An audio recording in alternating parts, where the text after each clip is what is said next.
So you're away on a work trip, you can't take your bike with you. What exercise do you do while you're away to maintain your cycling fitness? Do you go to the hotel gym and use the elliptical machine or use the rowing machine? Do you go for a jog or a run? Do you do a little body weight strength circuit? Do you maybe get in the hotel pool and cut a few laps? In this video, I'm going to be breaking down 8 different alternative exercise modalities and rating them on how good they are at maintaining your cycling fitness. Each exercise modality will be rated out of 17, broken down into these 4 parts. First part is the access. This is going to be scored out of 3. How easy is this exercise modality to access for most people when they're away? Next rating is the cardiovascular strain. So how well does this stimulate your heart rate? Is this an aerobic exercise modality? So is stimulating those central cardiovascular adaptations, the things related to the heart and the blood, to maintain your fitness from that pathway. This is going to be scored out of 6. I'm scoring this one out of 6 to weight it more. This is a really key one to make the exercise modality effective at maintaining your cycling fitness. Next one is the muscular strain, rating this one out of 5. So still important, not quite as important as the cardio strain in my opinion. This means how well does the exercise stimulate the same muscle groups and joint actions as cycling. So I'll get into this in more detail as we go along, but cycling, you've got hip extension, you've got knee extension, you've got knee flexion, and you've got ankle plantar flexion. So how well does the exercise cross-training modality mimic the cycling in terms of the muscles that are leading to the exercise? Final one, last one, bit of a fun one, subjective one, out of 3, how enjoyable is the exercise in my opinion? This will change person to person, but yeah, is this a fun way to go and spend 30, 40, 50 minutes when you're away on a work trip, or is it a bit boring? That's the rating system out of 17. Without any further ado, let's get into it. First one, we've got running. We're starting off well. This is a pretty high score. I'm rating this one a 15 out of 17, but let's break it down. So ease of access, full marks, 3 out of 3. You can go for a run pretty much anywhere. All you need is a pair of shoes, t-shirt and shorts, and you're off going for a run. Cardiovascular strain, gave this one full marks, 6 out of 6. When you're going for a run, is very similar to cycling in terms of the cardiovascular strain. You're going to be able to hold your heart rate for an extended period of time, easily up in that tempo threshold range. You're going to be able to have elevated heart rate, blood's pumping, very almost identical cardiovascular wise as cycling is, very similar. So full marks for that. Where running is let down, and this actually might surprise a few people, is in the muscular strain. So people think, well, running uses your legs, cycling uses your legs, they're very similar. They're actually not that similar. So let's get nerdy for a sec. If we break down the cycling movement into what muscles are contributing to the power output and what sort of joint actions. The predominant muscle group and joint action contributing to power output in cycling is hip extension. So that movement of the upper leg down away from the body, those glutes pushing down is the primary driver in the pedal stroke. Followed next by knee extension. So obviously extending the leg, pushing down with those quadriceps. Actually not far behind that is knee flexion. So on the upstroke of the pedals, using the hamstrings predominantly to pull up on the pedal stroke. That's actually, in terms of power output, not far off knee extension. And then finally, we've got the ankle pressing down with the calves, the ankle plantar flexion. That also contributes slightly less, but still significantly to power output. One thing I wanted to say, which I left out in this bit talking about the muscle contributions to the joint angles, is that it depends on so many factors. Individually, your bike fit, your riding position, in the saddle, out of the saddle. It also changes on your cadence. As your cadence increases, generally the hip extension will contribute more. As cadence decreases, the knee extension will contribute more. So keep that in mind. These are just a general guide. It will change based on a whole heap of factors. So comparing that to running, running does have hip extension, but it's at a different joint angle and it's not as stressful as it is in cycling. Running also does have knee extension, but it's only a small amount at the end of the stride. And also the main stress muscular-wise on running is actually the eccentric contraction of catching your body weight through the knee every time you take a stride, which is an eccentric contraction. So you're absorbing your body weight as you land on your landing foot, which is different from cycling. Cycling, you're pushing through knee extension through each pedal stroke, whereas running is the opposite. You're landing with your body and then your knee is flexing to catch the body weight. So it's a different movement there, even though feeling wise and look wise, it probably looks quite similar. The actual mechanics of it are quite different. So for those reasons, it only gets a 3 out of 5 for muscular strain. It is not very well replicating the joint actions of cycling. There are better ways to do that through other modalities I'm going to get into. Final rating, enjoyment, full marks, 3 out of 3. Personally, I quite like running, going for a run, you can go in more urban environments where you can't really ride around, like boardwalks through cities, things like that. Yeah, really like it. So overall, 15 out of 17 for running, quite good, but it actually got high marks for the non-physiological things, the ease of access and the enjoyment. In terms of the physiology side, cardiovascularly, full marks, but just lacking in terms of mimicking the cycling movement well. Next one, we have walking / hiking. So here I'm thinking not just walking around the streets, but some sort of hopefully uphill walk or hike up a trail, something like that. So a more intense, brisk sort of power walk with some sort of uphill component, ideally. Access, gave this a 2 out of 3. Usually you might be able to, unless you're really in a city that's dead flat and you can't really find anywhere, usually you might be able to drive somewhere or go somewhere where you can find some sort of place to go for a hike or some sort of uphill walk. Cardio, gave this 3 out of 6. It's definitely not as good cardio-wise as running. It is harder to keep your heart rate elevated throughout a hike or a walk. But if you do have a trail which is going uphill for a certain amount of time, you can find a good 20, 30 minute uphill trail walk, for example, and do that at quite high cadence, brisk sort of walking pace. You can easily hold your heart rate around zone 2 and maybe even up into tempo in terms of your heart rate zones, easily for sort of that 20, 30, 40 minutes if you've got a decent uphill stretch. So depending on how you execute it, cardio-wise, a hike or a brisk uphill walk can actually be pretty good, but definitely, yeah, not as good as running in this regard. So gave this a 3 out of 6. You can make this work for you in the right conditions. Muscular-wise, 4 out of 5. So this actually beats running. An uphill walk or hike beats running because you've got more of that concentric contraction as you land with your foot when you're walking, especially if you're going uphill. You've got more of that hip extension. You've got more of that knee concentric contraction with the knee extension, and it's just replicating much better the joint actions of cycling as opposed to running. Can't give it full marks for muscular strain, a few reasons. Main one being you're upright when you're walking. Cycling, you're obviously rotated over. So unless you want to go walk around like a zombie rotated over, you're not getting that mimicking of the body position. It's also much lower cadence than cycling. So if going for a walk, if you're doing a brisk walk uphill, let's say you're stepping quite quick, you're doing 100 steps per minute. In terms of revolutions per minute compared to cycling, it's half. So that's walking would be at a very high walking cadence, would be around 50 RPM, a cycling equivalent, which is quite low. So you're not getting that high cadence that you're getting with cycling when you're going for a walk. That's another reason why the cardio score's a bit low and I can't give the muscle actions full marks. Enjoyment, full marks again. A nice uphill walk, trail walk, that sort of thing, super enjoyable. This is like, people would do this recreationally just for fun. The fact that you're getting the exercise out of it is almost a bonus. So to wrap that up, giving it a 12 out of 17.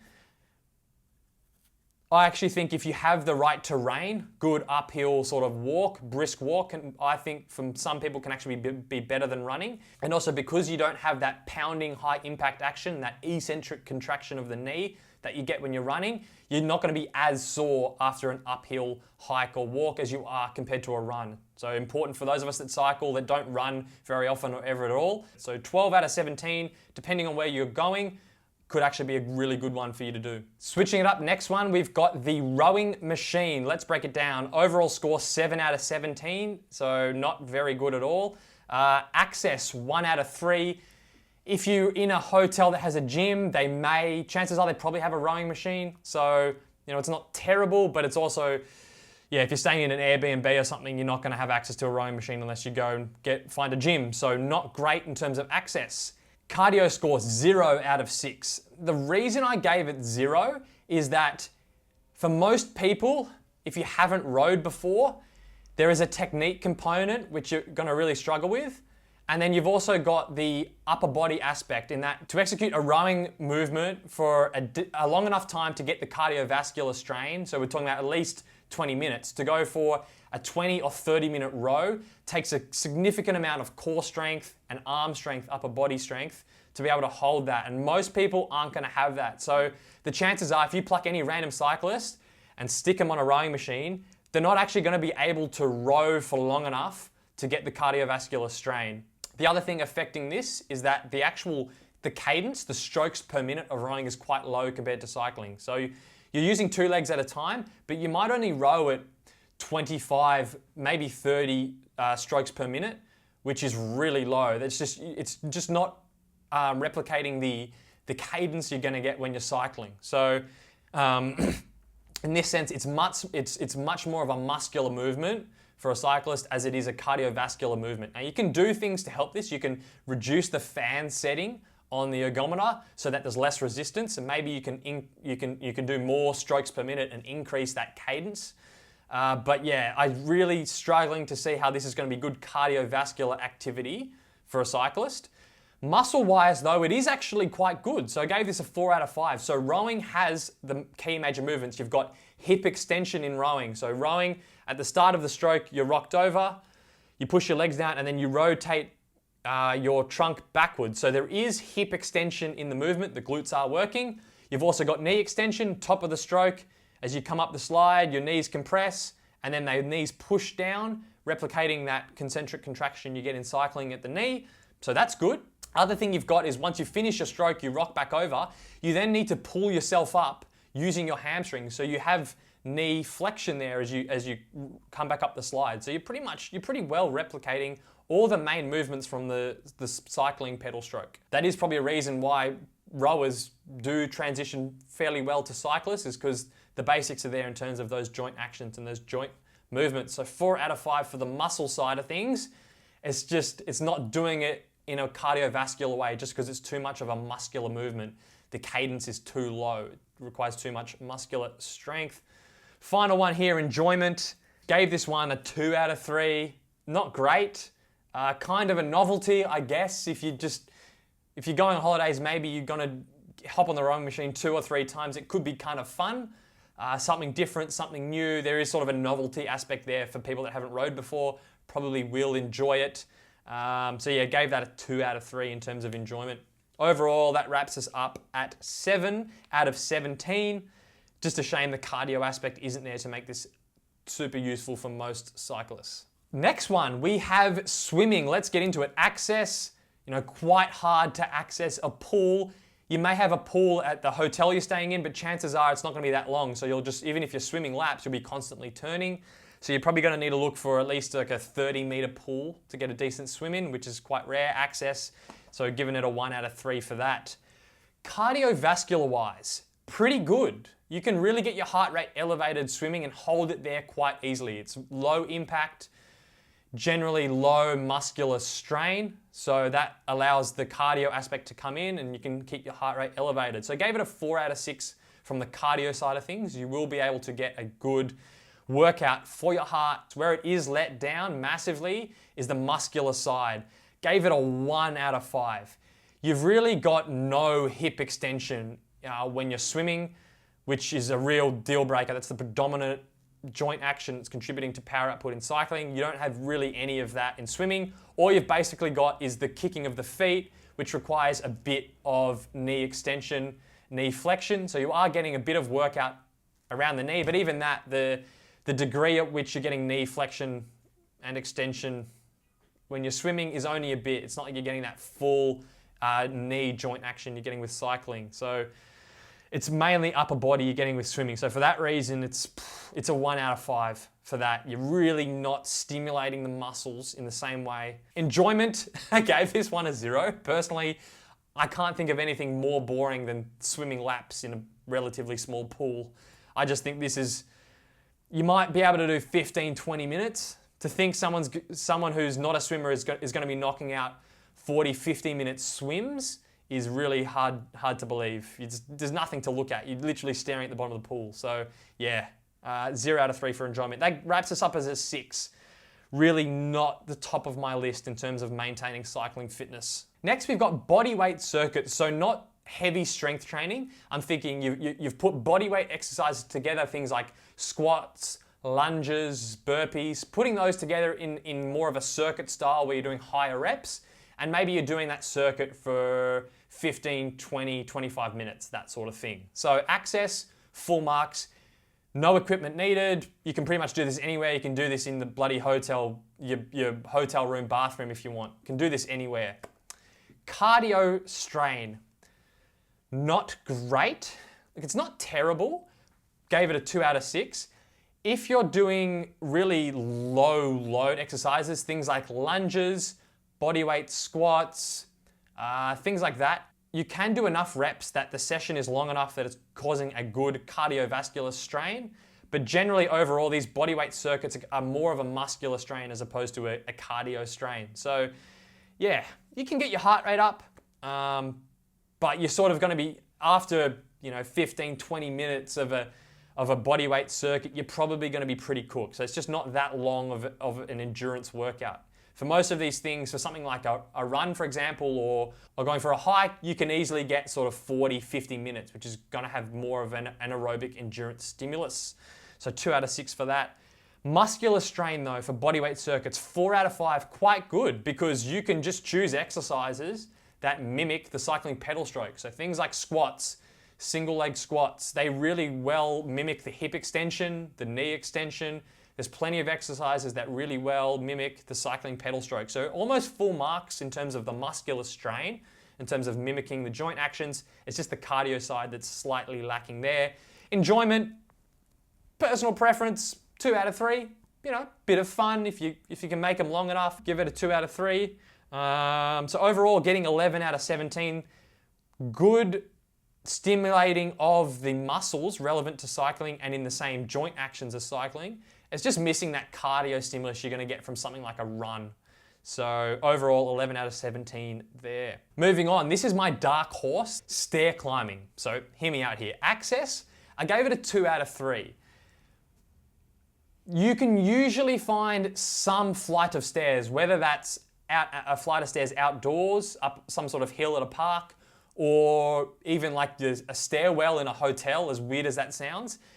You can pretty well find stairs wherever you go. Not full marks, it's not super easy, but 2 out of 3 for that. In terms of the cardio strain, pretty good, 5 out of 6. If you find stairs that are long enough, you can really get your heart rate up and hold it there for a good amount of time. Like if you can find some long flights of stairs where they're repeating, let's say you're in a 10-story hotel building, go from bottom to top, that could easily take you 3 or 4 minutes to climb the stairs there. You can do repeats of that. It's almost like a VO2 max workout in terms of the cardiovascular strain. So cardio, 5 out of 6, pretty good. If you're overweight or a bit on the heavier side, the cardio strain will go down because you might be reaching that muscular fatigue quicker just because of you having to lift that body weight every stair. If you're a lighter rider and you can climb stairs slightly easier, it'll be a much better cardio strain. Muscular wise, stair climbing is actually a lot better than running because similar to going up, doing a trail walk or a hike, because you're going uphill, you've got more of that hip extension, you've got more of that knee extension, and it's that concentric contraction that you get similar to the downstroke on a cycling pedal stroke. So I'm giving this full marks in terms of replicating the joint actions in cycling. It does this a lot better than running. If you really want to maintain your cycling fitness, most people are better off doing stair repeats than they are going for a run. Also, as I mentioned with the hiking, you're going to be less sore after because you don't have that pounding landing on your body weight every stair. You're just pushing off each stair. You don't have that body weight pounding and that eccentric contraction through the upper leg. Enjoyment as well, gave it a 2 out of 3, again because of the novelty factor. Probably not going to do this that often, so doing a couple of hill repeats, especially if they're outdoor stairs, if you can find them in some park somewhere.